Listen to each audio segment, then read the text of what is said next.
They had 3 children, Romer, Lauren, and Betty. And in the fishing stories, the 2 boys appear now and then as apprentice anglers. Most often, though, Zane Grey was accompanied by his brother, R.C. They were close companions as boys and remained so throughout their lives.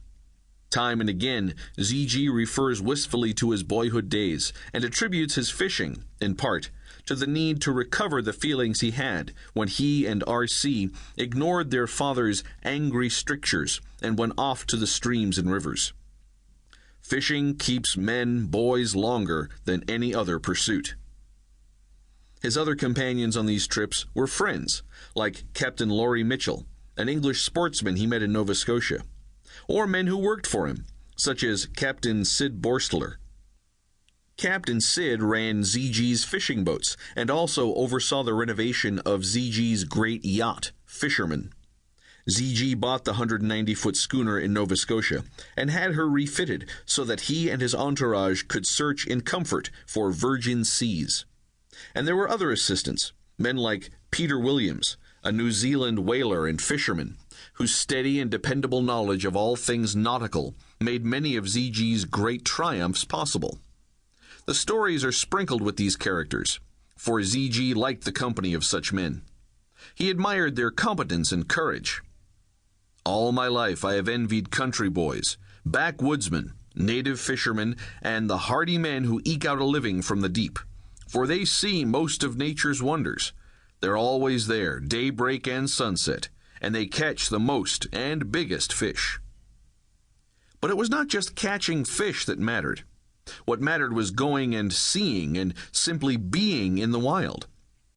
Fishing took him to out-of-the-way places that civilization had not ruined, and helped him refine his skills of observation. It was a means to many ends. To capture the fish is not all of the fishing. And so, although a game fish might be the quarry, it was not an adversary so much as a partner, albeit unwilling, in an aesthetic and emotional and physical experience. Fishing was a battle without an enemy, except for sharks, which he hated. ZG was always intent on giving his quarry a fair chance. He disliked all methods in which the object was simply to acquire the fish. He could be bitterly disappointed when he lost a fish, but he would not resort to methods he considered unfair just to capture it. He wanted to do things properly, to use a Hemingway phrase. He raised a stir in New Zealand when he criticized the local practice of hooking a game fish and then letting the fish drag the boat until it died or could be harpooned. This sort of thing was wrong, and he said so. When it came to a great fish, the idea was to stop him and fight him. This concern for fair treatment extended also to using the proper equipment. Just as it was unseemly to use heavy tackle to haul a light fish to the boat, it was also wrong to use tackle that was too light. That sort of fight almost always ended in breaking off the fish that would then swim away, trailing line and leader. Nor would ZG countenance the use of treble hooks, which he said caused foul hooking. ZG knew tackle. He worked with Hardy Brothers of London to design and manufacture the Hardy Zane Grey, a heavy reel made for heavy fish.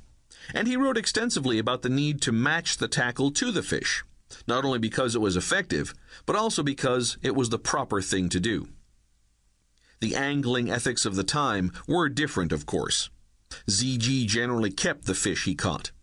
Now and then he would release one, and he writes occasionally about the desirability of releasing fish that are unharmed. He was an early advocate of releasing small marlin caught off Catalina, California, where he was a member of the prestigious Tuna Club. And he frequently expressed contentment when a particularly game fish got away, or regret at the end of a successful fight. It gave me a pang that I should be the cause of the death of so beautiful a thing. It may seem ironic to modern anglers who usually release their fish that ZG would go into genuine raptures about the beauties of a fish and then hang it up for photographs afterwards. But that was a different time. And the fact that ZG released any fish at all was remarkable in that day, when most anglers killed all their fish and often just discarded them afterwards.